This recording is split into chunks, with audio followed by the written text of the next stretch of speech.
আসসালামু আলাইকুম। আশা করি সবাই ভালো আছেন। আজকে চলে আসছি আমার আরেকটা অনলাইন পার্সেল নিয়ে। এর আগের বার দেখিয়েছিলাম যে আমি খুবই প্রয়োজনীয় একটা জিনিস কিনছি। সো এটাও আমার খুবই প্রয়োজনীয় আরেকটা জিনিস। তো আমি এখানে আসার পর হচ্ছে আসলে আমি খুব ঝাল মানে মিডিয়াম টাইপের ঝাল খাই। ভর্তা টর্তা খেতেও পছন্দ করি। আবার হচ্ছে ধরেন মসলা টসলা এগুলো নিয়ে অনেক ঝামেলা করি। তো গেস করছেন অলরেডি হয়তোবা যে আসলে এটা কি হইতে পারে। টানটানা! এটা হচ্ছে ছোট্ট একটা গ্রিন্ডার। এই যে এইটা এটা এটা অনেক কাজেই লাগে, বিশেষ করে পেস্ট করা, মশলা পেস্ট করার জন্য। তো আমি আবার ভর্তা করার ক্ষেত্রেও কাজে লাগেই, মানে কালিজিরা ভর্তা টর্তা এসব খাওয়ার জন্য। উপস,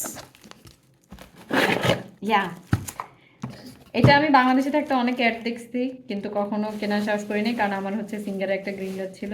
বাট এখানে এসে এখানে কি টাইপের একটা গ্রিন্ডার জন্য চপ হয় সব কিছু, কিন্তু ওটাতে খুব ভালো পেস্ট হয় না।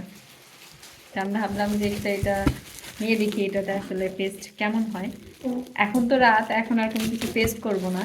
তো যখন আমি এটা দিয়ে পেস্ট করব কোনো কিছু, তখন আপনাদের দেখে ফিডব্যাক দিব।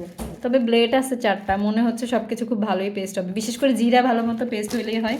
আর আমি ভর্তা টর্তা খাইতে পারলেই হয়েছে। ওকে, এখন রাত, গুড নাইট সবাইকে। দেখি যখন আমি এটা ইউজ করে এটার ফিডব্যাক দিব যে আসলে এটা হাউ ইটস ওয়ার্ক, এটা কেনাটা ওর্থ ইট কিনা। বাই, সবাই ভালো থাকবেন, আমার জন্য দোয়া করবেন। আল্লাহ হাফেজ।